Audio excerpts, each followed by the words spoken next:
BSNL কয়েকদিন ধরে social media থেকে শুরু করে রাস্তাঘাট সবার মুখে একটাই আলোচনা, জিও এয়ারটেল এদের হাত থেকে বাঁচতে বিএসএনএল সিম পোর্ট করতে হবে। প্রাইভেট কোম্পানি দাদাগিরি আর চলবে না। কিন্তু একটা সময় যখন মানুষের ঘরে ঘরে বিএসএনএল এর কানেকশন ছিল, তারা হঠাৎ করে কেন বিএসএনএল ছেড়ে জিও এয়ারটেল এদের কাছে চলে গেল? কাদের ষড়যন্ত্রে বিএসএনএল আজ এত লসে রান করছে? 2006 সালে বিএসএনএল ভারতের সব থেকে বড় মোবাইল নেটওয়ার্ক প্রোভাইডার ছিল। ইভেন তখন বিএসএনএল বছরে প্রায় 10,000 কোটি টাকা করে প্রফিট করত। ভাবলে অবাক হবেন যে বিএসএনএল এখনো পর্যন্ত দেশের সব জায়গায় 4G নেটওয়ার্ক পৌঁছে দিতে পারেনি। ইভেন কিছু কিছু জায়গায় তো 3G নেটওয়ার্কও নেই। সেই বিএসএনএল কিন্তু সবার প্রথম 4G নেটওয়ার্কের প্রস্তাব এনেছিল সেই 2007 সালে। এয়ারটেলের 4G লঞ্চ করার প্রায় 5 বছর আগে। তো আবারও প্রশ্ন উঠছে, 2007 সালে প্রস্তাব এলো আর আজ 2024, এই 17 বছরে আজও কেন বিএসএনএল 4G দিতে পারেনি? লাস্ট কিছুদিনের মধ্যেই জিও, এয়ারটেল এবং ভোডাফোন তাদের ট্যারিফ হাই করে নিয়েছে। কিন্তু সবাই ভাবছে মুকেশ আম্বানি ছেলের বিয়েতে চাঁদা তুলছে, তাও আবার বিনা নিমন্ত্রণে। তো চাঁদা নেওয়ায় কিন্তু সবার মধ্যে একটা চাপা রাগ আছে। কিন্তু জানলে অবাক হবেন, রিচার্জের রেট 25% বাড়লেও এই মুহূর্তে বিশ্বের সব থেকে সস্তা ইন্টারনেট খরচের তালিকায় 3 নম্বরে আছে ভারত। এবার এর থেকে আরো সস্তা কানেকশনের আশায় আপনি যে বিএসএনএল এ যাবেন, তারা কি পারবে আপনার এই এক্সপেকটেশন পূরণ করতে? বিএসএনএল এর ভবিষ্যৎ কি? তারা কি আদৌ তাদের নেটওয়ার্ক ইমপ্রুভ করবে? তো বন্ধুরা, আমি রয়েছি মিঠুন আপনাদের সাথে আজকের ভিডিওতে। বিএসএনএল এর ডাউনফল কিভাবে হলো, বিএসএনএল এর বেঁচে থাকা কেন প্রত্যেকটা ভারতীয়র জন্য গুরুত্বপূর্ণ, এই বিষয়ে আলোচনা করব। ভিডিওটা ভীষণ ইন্টারেস্টিং হবে। আর হ্যাঁ, ভিডিও শেষে আমি এমন 3টে জিনিস করতে বলবো যার মাধ্যমে আপনি নিজে পারবেন এই বিএসএনএল কে আরো শক্তিশালী করতে। আর ভবিষ্যতে যাতে কোনো কোম্পানি কোনোদিন আপনার সাথে এরকম অন্যায় করতে না পারে, তার উপায়ও বলবো। তো একদম শেষ পর্যন্ত দেখুন। বিএসএনএল কিন্তু একদিনে বিএসএনএল হয়নি। এর পথ চলা শুরু হয়েছে 170 বছর আগে আমাদের এই কলকাতা থেকে। হ্যাঁ, ঠিকই শুনেছেন। 1851 সালে ব্রিটিশরা কলকাতা থেকে ডায়মন্ড হারবার পর্যন্ত একটা টেলিগ্রাফ লাইন বেছায়। এরপর ধীরে ধীরে সারা ভারত জুড়ে সেই টেলিগ্রাফ লাইন ছড়িয়ে পড়ে। 1854 সাল থেকে এই টেলিগ্রাফ সাধারণ মানুষরা ব্যবহার করতে শুরু করে। পরবর্তীকালে ইন্ডিয়ান টেলিগ্রাফ অ্যাক্ট দিয়ে এই টেলিকম সেক্টরের যাত্রা শুরু হয়। স্বাধীনতার পর 1975 সালে ডিপার্টমেন্ট অফ টেলিকম তৈরি করা হয়। আর 2000 সালে এই ডিপার্টমেন্ট অফ টেলিকম লঞ্চ করে বিএসএনএল। এই তো গেল বিএসএনএল জন্মের একটা ছোট্ট গল্প। কিন্তু সরকার হঠাৎ করে এই বিএসএনএল কেন লঞ্চ করেছিল, চলুন এবার সেটা বলি। দেখুন, সেই সময় মানে 2000 সালের দিকে ভারতে অল্প কয়েকটা টেলিকম কোম্পানি ছিল, আর এগুলো সবকটাই প্রাইভেট ছিল। কিন্তু প্রাইভেট কোম্পানিগুলোর যেটা প্রধান লক্ষ্য থাকে মানে প্রফিট, তারা যেখানে বেশি প্রফিট দেখে সেখানেই ব্যবসা করে। এবার সেই সময় শহরের দিকে এই প্রাইভেট কোম্পানিগুলো জাকিয়ে বসে, কিন্তু গ্রামের দিকে মানে রুরাল এরিয়ায় যেহেতু কাস্টমার বেস অনেক কম আর গ্রামের মানুষ খরচা অনেক কম করে, তাই সেই এলাকাগুলোতে তারা নিজেদের নেটওয়ার্ক প্রোভাইড করে না। আর এই সময় দেশের সব নাগরিক যাতে টেলিফোন, মোবাইল, ইন্টারনেট এই সমস্ত পরিষেবা পায়, এর জন্য মার্কেটে এন্ট্রি হয় বিএসএনএল এর।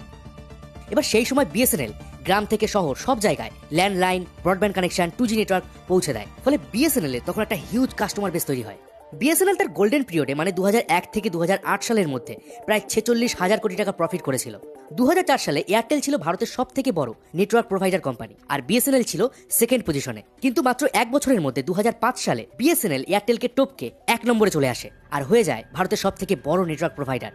সেই বছরই বিএসএনএল এর মোট প্রফিট ছিল 10,183 কোটি টাকা। কিন্তু এর পরেই বিএসএনএল এর সাথে এমন কিছু হয়েছিল যে আজ বিএসএনএল প্রতি বছর 7 থেকে 8,000 কোটি টাকা লসে চলছে। কি সেই কারণ যার জন্য বিএসএনএল এর এই বেহাল অবস্থা হলো? চলুন এবার সেটা দেখি।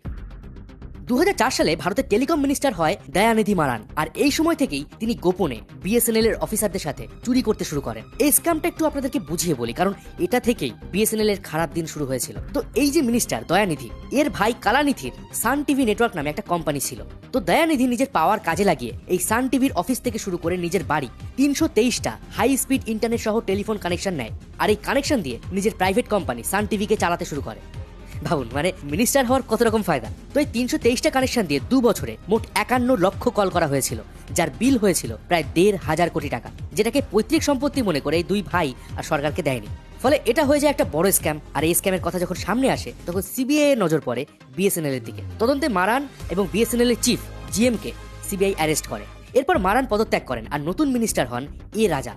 আর এখান থেকে বিএসএনএল এর সাথে গভর্নমেন্ট নিজেকে জড়াতে শুরু করে। 2007 সালে বিএসএনএল ঠিক করে তারা ওয়াইম্যাক্স 4G লঞ্চ করবে। এতে তারা দেশের মধ্যে সবার আগে 3G নেটওয়ার্ক চালু করতে পারবে আর ওয়্যারলেস ব্রডব্যান্ড সার্ভিস শুরু হবে, যাতে ইন্টারনেট স্পিড কয়েক গুণ বেড়ে যাবে। তো এই ওয়াইম্যাক্স ছিল বিএসএনএল এর জন্য একটা গেম চেঞ্জারের মতো। কিন্তু এই টেলিকম মিনিস্টার এ রাজা এই প্রপোজালটা রিজেক্ট করে দেয়। আর এই সময় সামনে আসে ভারতের ইতিহাসে one of the biggest scam, 2G scam, যার মধ্যে জড়িয়ে ছিলেন এই টেলিকম মিনিস্টার এ রাজা। বাই দ্য ওয়ে, এই মিনিস্টার কয়েকদিন আগে বলেছিলেন যে India is not a nation, মানে ভারত কোনো রাষ্ট্র নয়, এবং আরও তিনি মণিপুর, কেরালা এসব জায়গার ব্যাপারে অনেক কিছু উল্টাপাল্টা বকেছিলেন। তো যাই হোক, এই একের পর এক স্ক্যাম দেখে সরকার বিএসএনএল এর উপরে কড়া নজর রাখে, এটা দেখার জন্য যে এখানে আর কোনো দুর্নীতি হচ্ছে কিনা। আর সেই সময় দেখা যায় যে ছোটখাটো যা টেন্ডারগুলো বেরোতো সেগুলোতে বেনামি কোম্পানি, যারা কিনা কোনোদিন এই টেলিকম সেক্টরে কোনোদিন কাজই করেনি, তারা টেন্ডার পেয়ে যাচ্ছে। এদিকে নোকিয়া, এরিকসন, হুয়াইয়ের মতো বড় বড় কোম্পানি টেন্ডার পাচ্ছে না, মানে এখানেও স্ক্যাম হচ্ছে। যার কারণে 2007 থেকে 2008 সাল পর্যন্ত বিএসএনএল এর মোট 13টা টেন্ডার ক্যান্সেল হয়ে যায়। এবার যেসব প্রাইভেট কোম্পানিগুলো ছিল, মানে এয়ারটেল, ভোডাফোন, আইডিয়া, রিলায়েন্স, এরা তো তখন বসেছিল না। এরা নিজেদের টেকনোলজিকে ভীষণ স্পিডে আপগ্রেড করে, ভালো নেটওয়ার্ক প্রোভাইড করে। যেখানে বিএসএনএল হোম মিনিস্ট্রি থেকে চাইনিজ টেকনোলজি কেনার অনুমতি পাচ্ছিল না, সেখানে এই প্রাইভেট কোম্পানিগুলো কিন্তু সস্তায় চাইনিজ টেকনোলজি কিনে 3G লঞ্চ করে দেয়। আর এরপর থেকে বিএসএনএল এর কাস্টমার কমতে শুরু করে। কিন্তু তারপরেও 2008 থেকে 9 এর ভিতরে বিএসএনএল $10 বিলিয়ন একটা ডিল সামনে নিয়ে এসেছিল, যেটাকে বলা হয় সেই সময় বিশ্বের মধ্যে সব থেকে বড় টেলিকম ডিল। কিন্তু দুঃখের কথা, সেই ডিলের মধ্যেও ছিল স্ক্যাম। তো এই বারবার ধাক্কা খেতে খেতে বিএসএনএল এবার পেছোতে শুরু করে, আর এমন পেছ হয়ে যে আজ সবার লাস্টে পৌঁছে গেছে। 2010 সালে বিএসএনএল এর মার্কেট শেয়ার কমে 21 থেকে 15% হয়। 2013 সালে ওয়াইম্যাক্স টেকনোলজি আসার পর বিএসএনএল এর মার্কেট শেয়ার আরো কমে যায়, 10% থেকে পৌঁছায় 8.6%। আর এবার শুরু হয় লসে রান করা। 2016 থেকে 2017 তে লস হয় 4700 কোটি টাকা, 2017 থেকে 18 তে লস হয় 7900 কোটি টাকা। তো এবার আপনার মনে একটা প্রশ্ন উঠবে যে বিএসএনএল এই ডাউনফলের জন্য কি শুধুমাত্র স্ক্যামগুলোই দায়ী?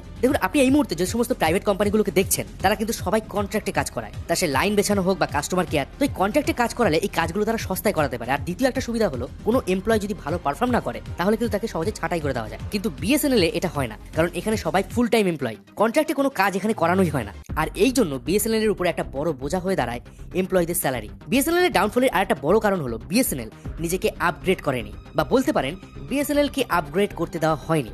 Department of telecom BSNL K loan নেওয়ার অনুমতি দেয়নি, ফলে বিএসএনএল ব্যাংকের কাছে সাহায্যের জন্য যেতে পারেনি। যে সময় জিও, এয়ারটেল 5G নেটওয়ার্ক দিচ্ছে, বিএসএনএল এখনো তাদের ইনফ্রাস্ট্রাকচার 4G জন্য আপগ্রেড করতে পারেনি। তো এই সবকিছুর পরেও যারা তখনও বিএসএনএল ব্যবহার করছিলেন, তারা প্রচন্ড পরিমাণে নেটওয়ার্ক সমস্যায় ভুগতেন, কারণ বিএসএনএল এর টাওয়ারে পাওয়ার সাপ্লাই ঠিকঠাক মতো থাকে না, কারণ তারা বিল দিতে পারে না। আমাদের পশ্চিমবঙ্গ এবং তামিলনাড়ু মিলিয়ে প্রায় 500টারও বেশি বিএসএনএল টাওয়ার বন্ধ হয়ে গেছে। আর সব শেষে আসে খারাপ সার্ভিস। আজকের দিনে আপনি একটা যদি জিও সিম কিনতে যান, কি করতে হয়? আধার কার্ড নিয়ে যে কোনো মোবাইলের দোকানে যান, সহজে পেয়ে যাবেন। বা ধরুন আপনি জিও ফাইবার নেবেন বা এয়ারটেল এক্সট্রিম নেবেন, আপনাকে কোথাও যেতে হবে না, শুধু হোয়াটসঅ্যাপে লিখবেন, পরের দিন সকালে এসে আপনার বাড়িতে কানেকশন দিয়ে যাবে। সেখানে বিএসএনএল যদি একটা কানেকশন নিতে হয়, তাহলে আপনাকে ওদের অফিসে যেতে হবে, ফর্ম ভরতে হবে, তারপর কবে লাইন পাবেন তার কোনো ঠিক নেই, লাইন পেলেও কখন নেটওয়ার্ক থাকবে তার ঠিক নেই, আবার আপনি যে লাইনটা বন্ধ করবেন তার জন্য আবার আপনাকে অফিসে যেতে হবে, ফর্ম ভরতে হবে। কাস্টমার কেয়ারের সার্ভিস ভালো না, ওয়েবসাইট মডেলও আজকে সেই 2010-এর মতো চলছে। কিন্তু প্রশ্ন হলো বিএসএনএল কি বাউন্স ব্যাক করবে, মানে বিএসএনএল কি ফিরে আসবে? দেখুন, এই মুহূর্তে পাবলিকের মধ্যে একটা সেন্টিমেন্ট কাজ করছে, বহু মানুষ বিএসএনএল এ পোর্ট করছেন। আর রিসেন্টলি বিএসএনএল আর টাটার মধ্যে একটা 15,000 কোটি টাকার ডিল হয়েছে, যেখানে 2024-এর ভিতর টাটা বিএসএনএল এর 4G নেটওয়ার্ক চালু করার দায়িত্ব নিয়েছে। আর আশা করা যায় যে সেটা খুব তাড়াতাড়ি চালু হয়ে যাবে, আর 2025-এ বিএসএনএল তাদের 5G লঞ্চ করবে। এবার প্রাইভেট কোম্পানিগুলো যে হারে দাম বাড়াচ্ছে, তারা যে ভবিষ্যতে আরো দাম বাড়াবে এটা কিন্তু সাধারণ মানুষ বুঝে গেছে। কিন্তু সেইখানে বিএসএনএল একদম সস্তায় সার্ভিস দিচ্ছে। আপনি চাইলে ভিডিওটা পজ করে প্যাকেজগুলো দেখে নিতে পারবেন। এবার কথা হচ্ছে বিএসএনএল কে বাঁচানো এত জরুরি কেন? দেখুন, আমি শুরুতেই বলেছিলাম দেশের প্রতিটা নাগরিক যাতে টেলিকম সার্ভিস পায়, সেই লক্ষ্যে কিন্তু বিএসএনএল লঞ্চ করা হয়েছিল। এবার বিএসএনএল যেহেতু একটা গভর্নমেন্ট কোম্পানি, তারা সহজে কিন্তু তাদের দাম বাড়াবে না, কারণ গভর্নমেন্টকে লাভের পাশাপাশি দেশের সব সাধারণ মানুষের কথা ভাবতে হয়। যার কারণে লসের পরেও আজও কিন্তু বিএসএনএল বন্ধ হয়নি, যেটা কিনা জিও, এয়ারটেল বা ভোডাফোন করবে না। এবার বিএসএনএল এর সস্তা প্যাকেজ মানুষ যখন নেবে এবং বিএসএনএল এর একটা হিউজ কাস্টমার বেস তৈরি হবে, তখন বাকি কোম্পানিগুলো কিন্তু দাম বাড়াতে ভয় পাবে, আর এই ভয় পাওয়াটা কিন্তু জরুরি। তো এবার কথা হচ্ছে, আপনি কি করতে পারেন এই বিএসএনএল কে আবার আগের মতো শক্তিশালী করে তুলতে? তো প্রথম যে কাজটা আপনি করতে পারেন সেটা হলো, আপনার কাছে যদি দুটো সিম কার্ড থাকে, আপনি তাহলে চেষ্টা করুন অন্তত একটা সিম বিএসএনএল এ পোর্ট করে নেওয়ার, আর ন্যূনতম রিচার্জ করুন। দ্বিতীয় যে কাজটা আপনি করতে পারেন সেটা হলো, আপনার আশেপাশে পাড়া প্রতিবেশী ফ্রেন্ড সার্কেলের মধ্যে বিএসএনএল এর সিম নেওয়ার কথা বলুন। বাড়ির বয়স্ক মানুষ যারা ফোন কম ব্যবহার করেন, তাদের সিম বিএসএনএল এ পোর্ট করে দিন। এবার 3 নম্বর যে কাজটা হলো সেটা হলো, বিএসএনএল কে এই যে আমরা আবার ফিরে পেতে চাই, এটা তো সরকারকে আমাদের বোঝাতে হবে। যদিও সরকার অবশ্যই জানে, কিন্তু উপরের মহল পর্যন্ত এই কথা তো পৌঁছে দিতে হবে। আর তার জন্য আপনাকে টুইট করতে হবে। আপনি যে কোনো সোশ্যাল মিডিয়া প্ল্যাটফর্মে বিএসএনএল, নরেন্দ্র মোদী এবং টেলিকম মিনিস্ট্রিকে ট্যাগ করে #reviveBSNL পোস্ট করুন, যত বেশি সম্ভব পোস্ট করুন। আর সবশেষে একটাই কথা বলবো, দেখুন, আমরা সবাই ফ্রিতে খেতে, ফ্রিতে পেতে খুব ভালোবাসি। জিও যখন ফ্রি সিম দিয়েছিল, তখন আমরা সেই ভোর রাত থেকে লাইনে দাঁড়িয়ে সিম তুলেছি, আর আজ সেই মজার সাজা ভোগ করছি। ভবিষ্যতে যে কোনো ক্ষেত্রে মার্কেটে যাতে মনোপলি তৈরি না হয়, সেটা দেখার দায়িত্ব কিন্তু আপনারও। তাই কখনো একটা জায়গায় আটকে থাকবেন না, এতে মার্কেটে মনোপলি থাকবে না, আর আম্বানি কাকা ছেলের বিয়ের জন্য এভাবে আপনার পকেটও কাটতে পারবে না। তো কেমন লাগলো আজকে ভিডিও? আচ্ছা, আপনি কি বিএসএনএল সিম পোর্ট করাবেন? কমেন্ট বক্সে আমাকে অবশ্যই জানান। আমার হোয়াটসঅ্যাপ চ্যানেলে আপনি জয়েন হয়ে যেতে পারেন লেটেস্ট আপডেটের জন্য, লিঙ্ক ডেসক্রিপশন বক্সে দেওয়া আছে। আর আপনি আমাদের চ্যানেলে মেম্বারশিপ নিতে পারেন, এই ভিডিওটা ভালো লাগলে আপনি আমাদেরকে থ্যাঙ্কস পাঠাতে পারেন, নিচে থ্যাঙ্কস বাটন রয়েছে। দেখা হবে পরের ভিডিওতে, ততদিন ভালো থাকবেন, সুস্থ থাকবেন। আর আমি ছিলাম মিঠুন আপনাদের সাথে।